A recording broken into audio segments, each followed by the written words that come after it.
entrevistado, então, para a gente repercutir um grande destaque de hoje. Vamos chamar, então, o Pedro Nunes, aqui no BMC Marketing, que é contribuidor da Investify e economista da Riva Investimentos. Muito boa tarde, muito obrigada pela sua participação aqui com a gente hoje. Boa tarde, pessoal. Como é que vocês estão? Tudo bem?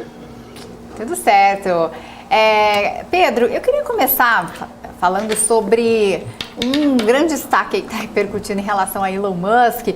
Parece que ele está preocupado ali com uma possível falência da Tesla, né? Você que acompanha muito Tesla, entende muito da empresa, do setor. Eu queria entender aí essa fala de Musk, essa preocupação. Seria possível aí uma falência nesse cenário aí da Tesla? Pronto, vamos começar. Primeiro, eu acho que ele não está preocupado com a Tesla em termos de falência, e acho que essa é uma interpretação errada do que ele disse, né? Ele deu uma entrevista de 3 horas de duração para um grupo, né, de donos de Tesla e de entusiasta lá em 30 de maio, ou seja, já tem quase um mês, e nesse momento ele citou, dentro daquela entrevista, que tanto a fábrica de Berlim quanto a fábrica de Austin, que são fábricas bem grandes, né, cada uma tem aí uma capacidade de produção de 500 mil unidades por ano, no momento estão queimando caixa, né, ponto. Não é novidade para ninguém. Por quê? Porque são fábricas que estão num processo de ramp-up. O que isso significa? Que elas acabaram de ficar prontas e que ao longo do próximo um ano e meio, elas vão atingir sua produção máxima. Hoje elas estão produzindo um pouquinho só. E aos poucos você vai acrescentando turnos, aos poucos você vai acrescentando, ativando as linhas de produção, né? E aumentando a quantidade de carros que vocês produzem diariamente por semana. Ora, é uma indústria, né? Uma fábrica desse porte tem um custo fixo muito elevado. Quando você divide esse custo fixo por um número pequeno de unidades, significa o quê? Significa que você tem um custo por unidade gigantesco, natural. Por quê? Porque a fábrica ainda não está produzindo na sua capacidade máxima. Quando você chegar e estiver mais perto da produção no seu maior ritmo, né?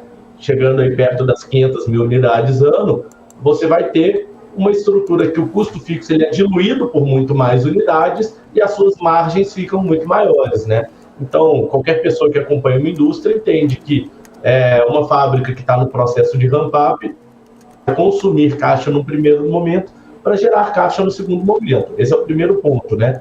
O segundo ponto é que, mesmo assim, mesmo com 2 fábricas em processo de ramp-up, em um processo de investimento, a operação da Tesla já gera caixa de forma consistente, né? Ela deve gerar algo em torno de 10 bilhões de dólares de caixa livre esse ano, que é bastante coisa, né? 50 bilhões de reais, alguma coisa assim. E ela é caixa líquido, então hoje ela tem mais dinheiro em caixa, ela tem 10 bilhões, 11 bilhões a mais de caixa do que ela tem de dívida, né? Então uma empresa que, enfim, basicamente não tem preocupação com dívidas, gera caixa nas suas operações e, enfim, tem a melhor margem bruta da indústria, né? Se você comparar a margem bruta da Tesla com Toyota, Volkswagen, General Motors, Mercedes, é uma margem superior a todas elas. Pensar que essa companhia corre algum risco financeiro de não ter continuidade das suas operações é uma coisa errada, na minha opinião, né? Sensacionalismo que, enfim, o Elon Musk é uma figura muito polêmica e muito sujeito a isso, né? Muito sujeito a falar alguma coisa que seja tirada de contexto, né? Falar alguma coisa que agrade outras pessoas. Isso faz parte do dia a dia da Tesla, né? No curto prazo, para quem não gosta dessas movimentações, dessas especulações e desse tipo de até mesmo de comportamento, é uma coisa que pesa contra alguns acionistas. Algumas pessoas não gostam disso, por isso acabam não montando posição na empresa. Por último, só para terminar esse assunto da parte da solidez financeira, né, é que esse segundo trimestre de 2022 vai ser sim um trimestre ruim, vai ser um trimestre pior do que o primeiro trimestre de 2022, que foi um trimestre recorde, foi um trimestre que teve 3 bilhões e meio de lucro, alguma coisa assim. Por quê? Porque você teve o lockdown em Xangai, né? Em Xangai é a maior planta produtiva da Tesla. Então, esse lockdown vai fazer com que o número de unidades entregues caia para algo como 250 mil unidades nesse trimestre, né? Enfim, você tem um trimestre contra trimestre, uma queda de receita, uma queda de lucros, né? Mas isso é um efeito temporário, porque a fábrica de Xangai já está de novo a pleno vapor, né? E ela está expandindo sua capacidade. Então, após a primeira e a segunda semana de julho, que ela vai passar por uma atualização, a fábrica de Xangai vai atingir uma capacidade anual de 1.150.000 unidades, né? Então, a gente vai ter uma capacidade ali, a Tesla vai ter uma capacidade total de produção de 1.150.000 unidades em Xangai, 650 mil em Fremont, na Califórnia, né? Então, a gente já está aí com 1.800.000, mais 500 mil de Austin, 500 mil de Berlim, 2.800.000 unidades de capacidade para 2023, né, provavelmente. Então, 2023 eu acho que vai ser um ano de extremo crescimento, né, e tem chance da gente ver aí o crescimento novamente acima de 50% de receita, de entrega de veículos, né. Acho que vai ser um ano muito interessante, um ano muito forte para a Tesla ano que vem. Estou bastante otimista, assim, acho que vai ter crescimento da ordem de 60%, 70% ano contra ano. Ô Pedro, enfim, sendo especulação ou não, teria alguma coisa por trás aí nessa mensagem ou nessas declarações de Musk aí? Estaria de certa forma blefando aí com alguma outra intenção? E mesmo sendo apenas especulação, de que forma isso acaba afetando, né, o investidor? O Elon Musk ele tem sido consistentemente um problema de curto prazo e a solução de longo prazo do investidor da Tesla, né? Desde que a empresa existe como empresa pública, em diversos momentos o comportamento do Elon Musk gerou essas pressões de curto prazo, né? A gente vê a questão do Twitter certamente impactando o preço da cotação da Tesla, né? A gente vê também lá atrás a questão enfim, fechar o capital da empresa, se você se recordar, em 2019, tudo isso gerou pressões de curto prazo na cotação da empresa. No entanto, ele é talvez a pessoa que mais entregue em termos de resultados operacionais, de resultados financeiros e de inovação na última década, né? Eu te desafio a achar alguém que tenha entregue mais do que o Elon Musk na última década em termos de inovação, em termos de crescimento, né? E o que se pensava improvável, impossível, consistentemente vira possível. Nem sempre na data que ele disse, né? Mas ele às vezes torna o impossível possível. O que eu vejo também, dado que a entrevista foi em 30 de março, é que ele, está querendo fazer uma redução da ordem de 3% do quadro de funcionários da Tesla, né? Cortar um pouco de custo, uma avaliação que ele fez interno, enfim, e vai nesse sentido, né? Eu tenho 2 operações que estão me consumindo caixa, paciência, né? É uma informação que o investidor sabe disso, né? Vai pressionar a margem no curto prazo quando você agrega os dados? Vai, né? Mas isso, se você for pegar os analistas do sell side, do buy side, as pessoas incorporam isso nos modelos, não acho que é uma surpresa, né? Então, eu acredito que foi mais no sentido de colocar a empresa num contexto. E qual que é esse contexto? Você tem dificuldades para aumentar a produção, né? Então, esse processo de ramp-up de Austin e Berlim não está sendo tão rápido quanto poderia, justamente pelos problemas de cadeia. Um exemplo, tá? Austin tem um problema com um novo tipo de bateria, que é uma célula que tem um tamanho que é o 4680, né? E ele também ia produzir uma bateria que tem um formato que chama 2170, uma bateria um pouco menor que é a que já é utilizada nos carros. Só que o maquinário que ia para Austin está preso num porto em Xangai, ficou preso num porto em Xangai por muito tempo, justamente por conta dos lockdowns. E aí não chegou o maquinário para produção de bateria, o ramp-up da fábrica está sendo muito mais devagar, né? Então, poxa, para mim o que ele está fazendo deixa eu trazer um pouco o contexto é esse.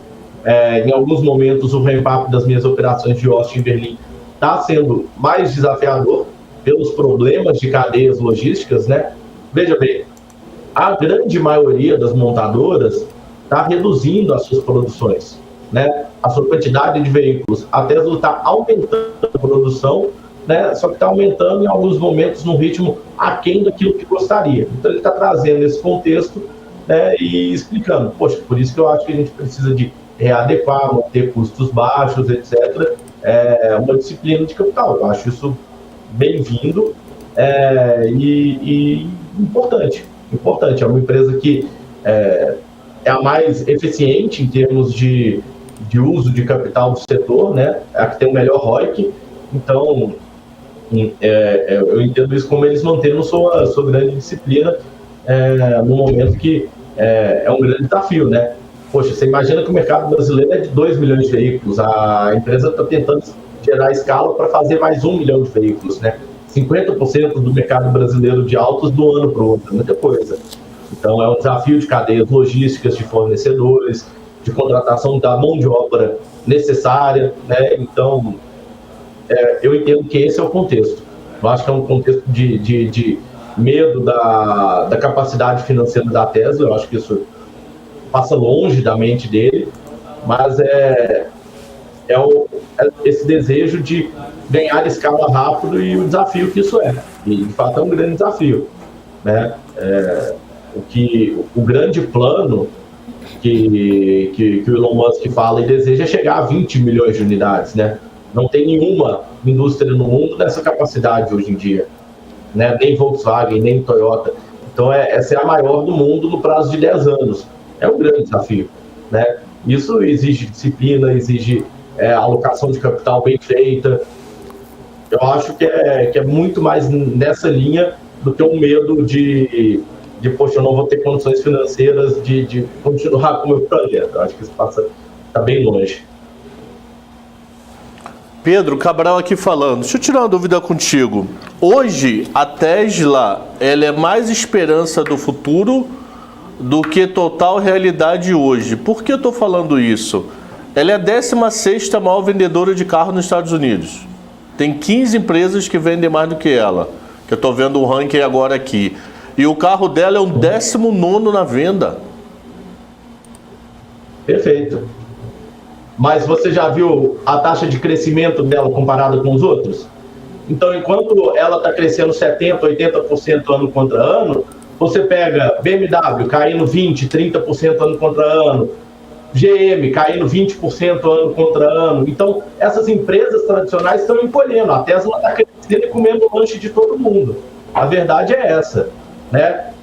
Outro dado que eu vou te trazer, Cabral. Hoje a Tesla faz um carro elétrico com 1/4 do tempo que a Volkswagen demora.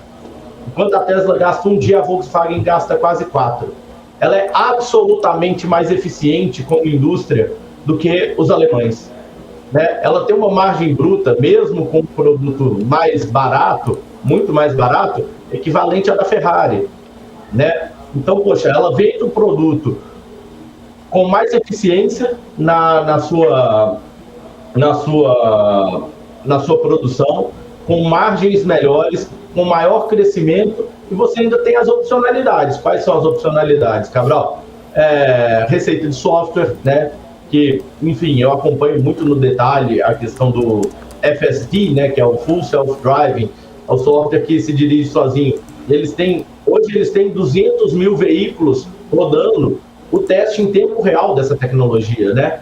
E pode ser uma tecnologia que, enfim, independente de você achar que vai ser solucionado ou não, né? Mas se for solucionado, essa é uma tecnologia que vale alguns trilhões de dólares por si só, né? Enfim, para quem entende que tem um elemento de dados muito necessário ali para se resolver esse problema, quem está liderando a coleta, o teste de dados em tempo real, na vida real, em situações reais de direção autônoma, é a Tesla. 200 mil veículos. Né? Quando você pega a Waymo, a Cruise, outras empresas concorrentes desse setor, essas empresas não chegam a ter 1.000 veículos. Né? Então, a diferença é de ordens de magnitude. Então, eu vejo dessa forma. Né? Mesmo produzindo 1/8, né, 1/10 do veículo do que algumas empresas, ela já tem, já é mais lucrativa que a General Motors, já é mais lucrativa do que boa parte dos concorrentes, e vai ficar cada vez mais, né? E vai ficar cada vez mais, porque ela tem ganhado escala e apresentado incrementos de margem consistente. Não no curtíssimo prazo, acho que os próximos 2 trimestres você ainda não vai ver as mesmas margens do primeiro trimestre, mas eu acho que 2023 vai ser um ano que vai mostrar isso com muita clareza, né? A empresa é muito eficiente em termos de... a operação industrial já é absurdamente boa, eficiente. O carro dela vai ser... Vou fazer uma previsão aqui também. O modelo Y, né, o Model Y, vai se tornar o carro mais vendido do mundo em 2023. Né? Eu acho que vai passar o Toyota Corolla, vai ser um carro que vai vender aí mais que o Toyota Corolla mundialmente ano que vem. Então, já é o mais fabricado da Tesla nos Estados Unidos, né? Já é o mais fabricado, a demanda por ele é imensa. Se você encomendar um Tesla hoje, você só recebe em 2023, entendeu? Então, toda a produção deles dos próximos 6, 7, até 8 meses já está vendida no mundo. Não tem como você encomendar mais os carros deles, né? Então, a demanda está aí, a demanda é muito grande, e esse choque do petróleo só contribui, né? A verdade é essa. A demanda segue mudando do carro a combustão para o carro elétrico. E quem lidera isso de forma com sobras, e que até agora ninguém lançou um produto que consiga competir, segue sendo a Tesla, né? O motivo desse produto ser superior são vários.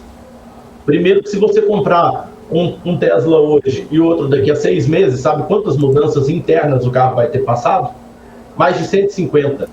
A Tesla não lança um produto novo, é porque todo dia você tem mudanças dentro da linha de produção buscando uma eficiência maior, um corte de custo, mudar um desenho de uma peça. Então eles fazem isso de forma contínua. Enquanto uma indústria tradicional fala, poxa, vou esperar, vou juntar todas as mudanças que eu tenho e vou colocar tudo no modelo do próximo ano. A Tesla faz isso de forma contínua.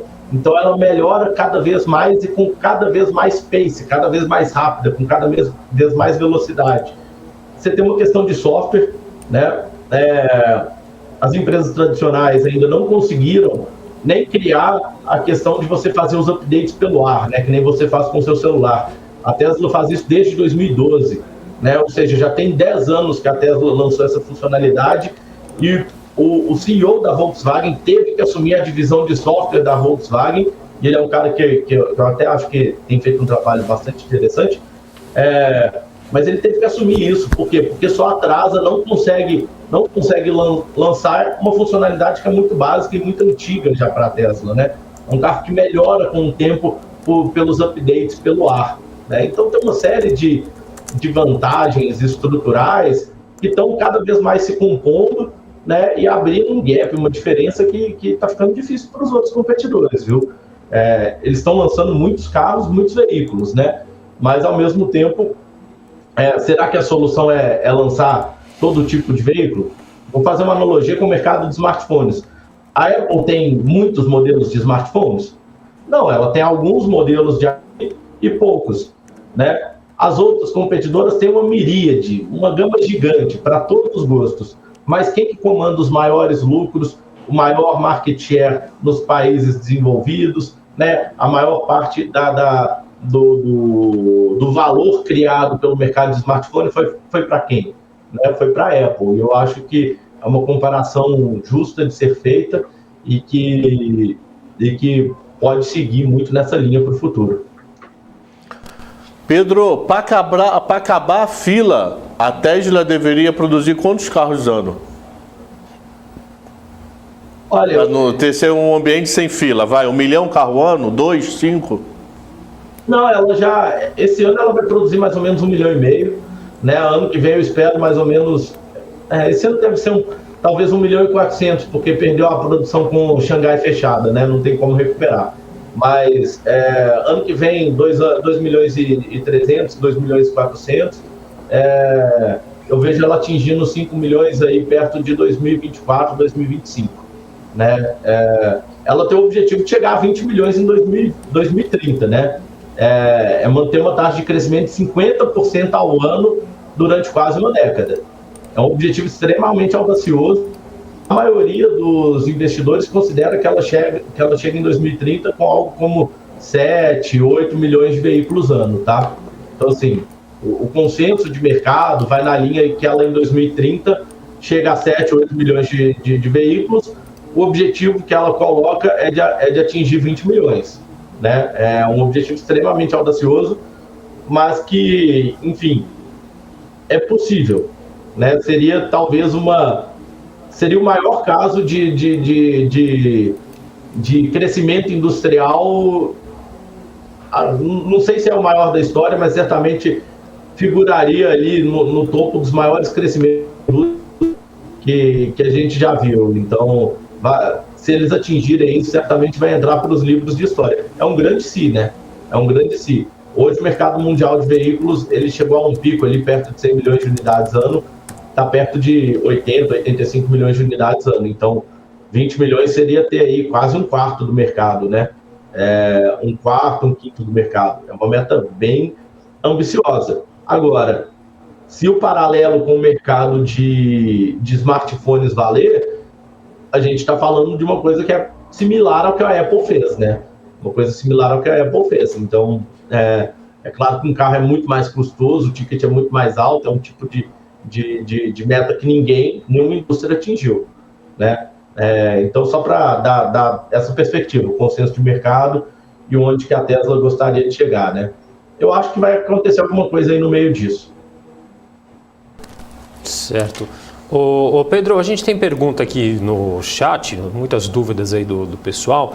O Darkstone diz o seguinte, eu tenho uma dúvida aqui, o quanto do valor de venda aí dos carros da Tesla tem de valor agregado, né, como é o caso da Apple com seus produtos?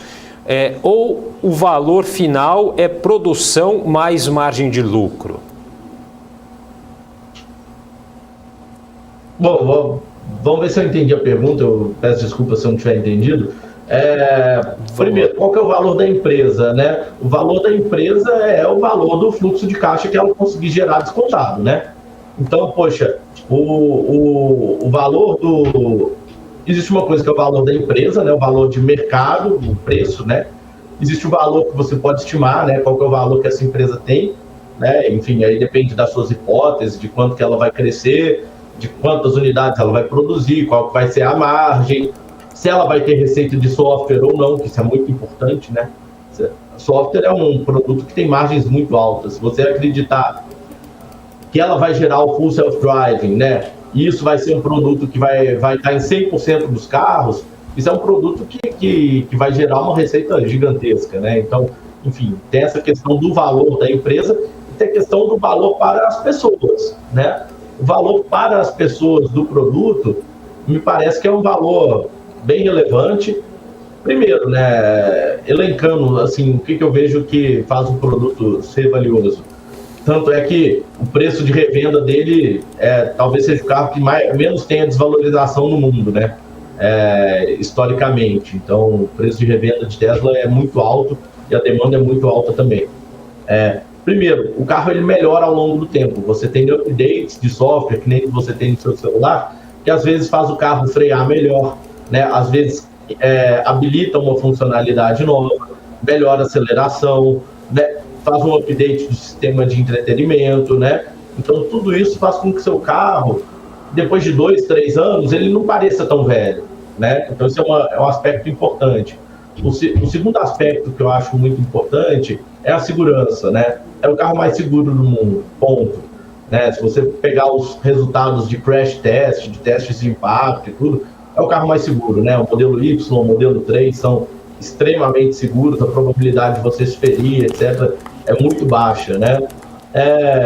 E terceiro é o valor da marca, ela é muito percebida como uma coisa legal, disruptiva, nova, né? E que nem você ter um iPhone te diferencia de quem tem um Android, né? Então, é um símbolo também de status. Então, acho que tem essa percepção de valor, sim, para o consumidor, tanto é que a Tesla tem feito aumento de preço seguido, basicamente para tentar equilibrar a oferta e a demanda. A oferta está dada, é o que ela consegue produzir.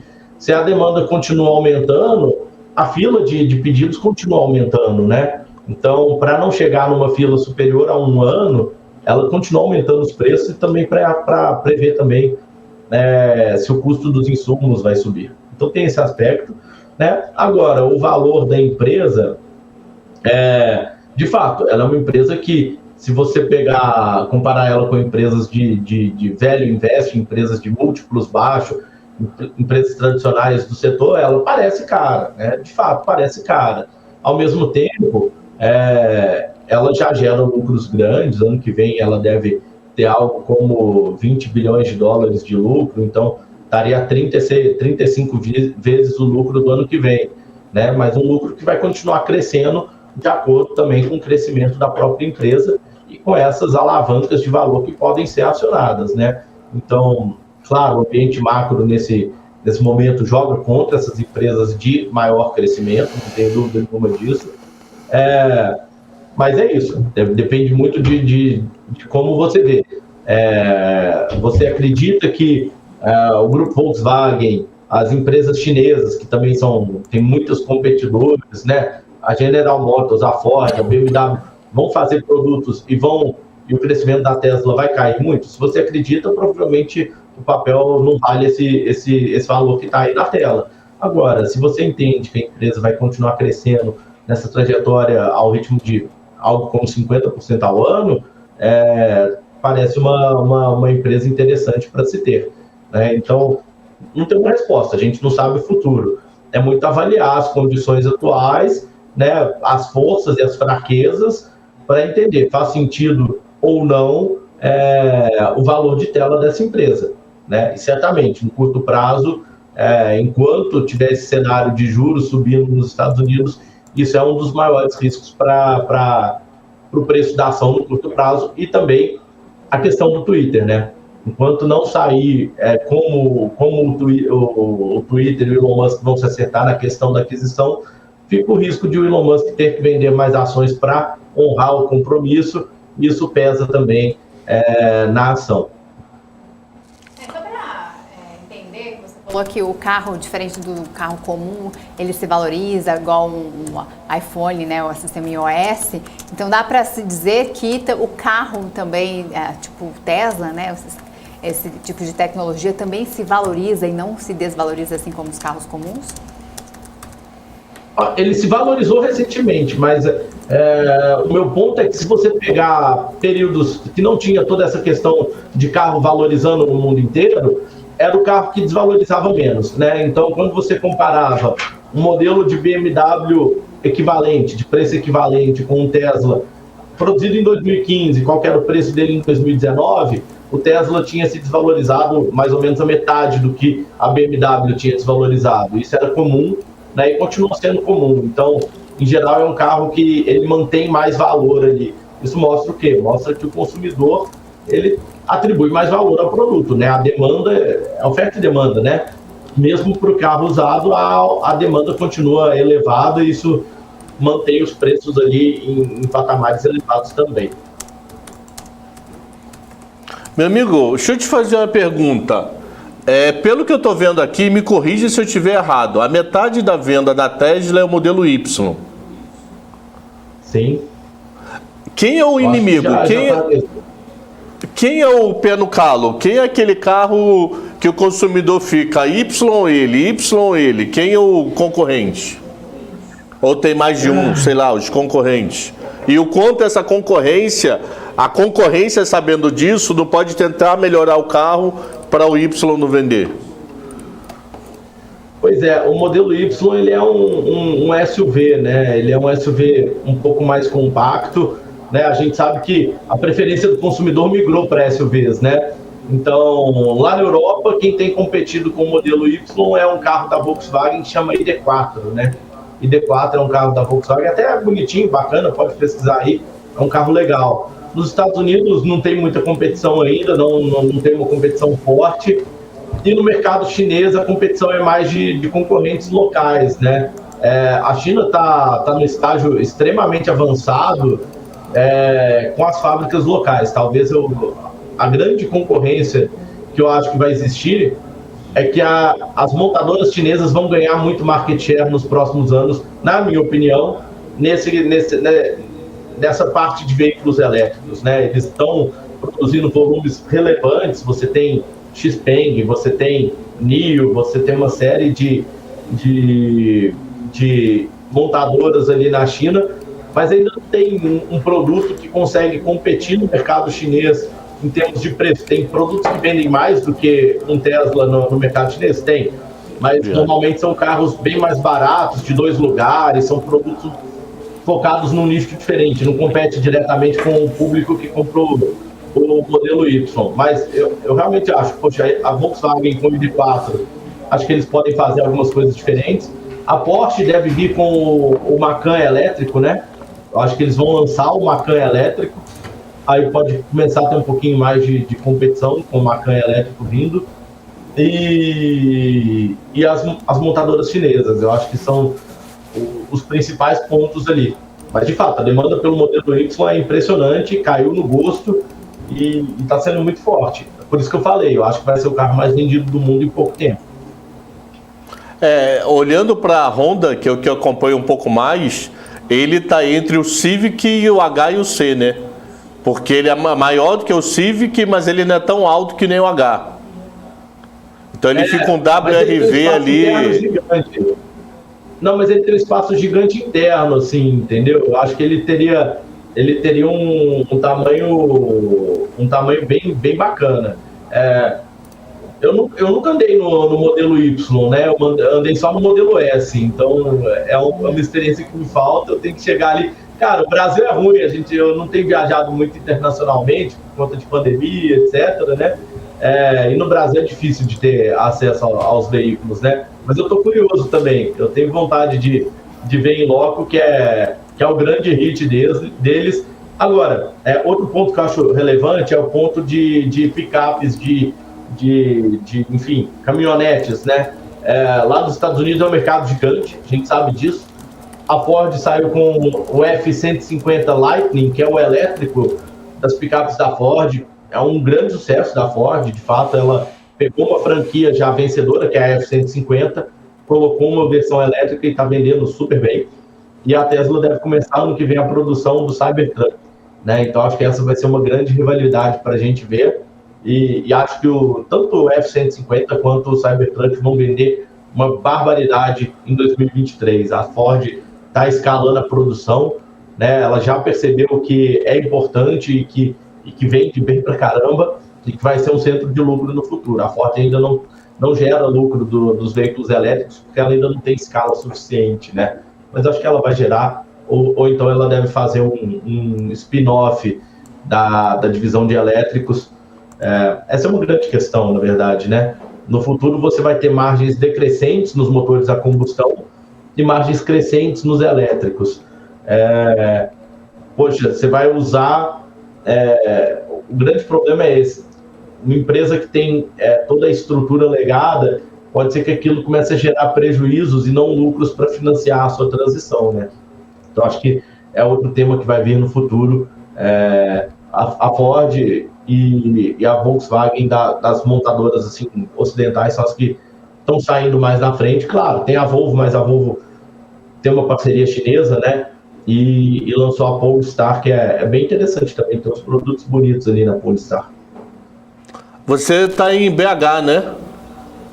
Eu fico de BH, eu vou para São Paulo de vez em quando, Santa Catarina, então, Rio de Janeiro. Mas... Pô, o Web Motors, nesse momento, tem uns 15 Tesla Y para vender em São Paulo. Finge que vai comprar e vê qual é, maluco.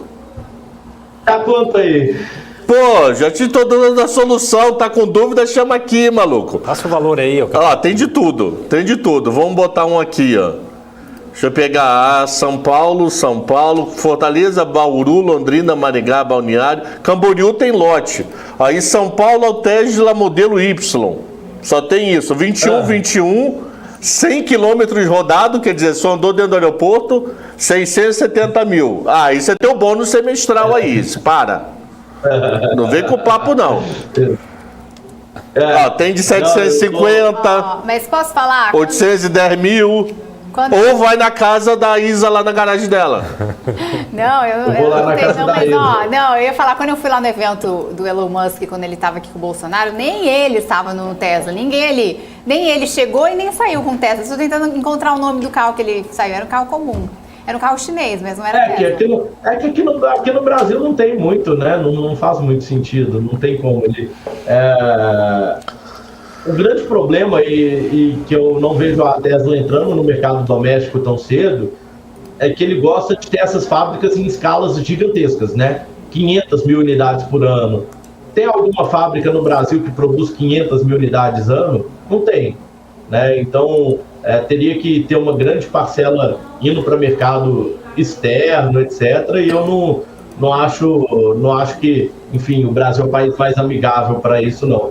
Então, sinceramente, com toda sinceridade, por mais que me doa no coração, eu realmente gostaria, eu acho que a gente está para trás nessa questão de eletrificação da nossa frota e para trás numa corrida tecnológica, que a gente poderia ter vantagens comparativas, né? Dado que a nossa matriz energética ela é bem mais limpa que a europeia, né? A gente tem matéria-prima para produção de baterias, a gente tem vantagens comparativas. E é um setor que seria legal ter estímulos para se desenvolver tecnologia e empresas aqui no Brasil trabalhando de forma inteligente, né? É uma pena que a gente esteja ficando para trás. Na China já chega a quase 30% dos novos veículos vendidos, veículos elétricos, né?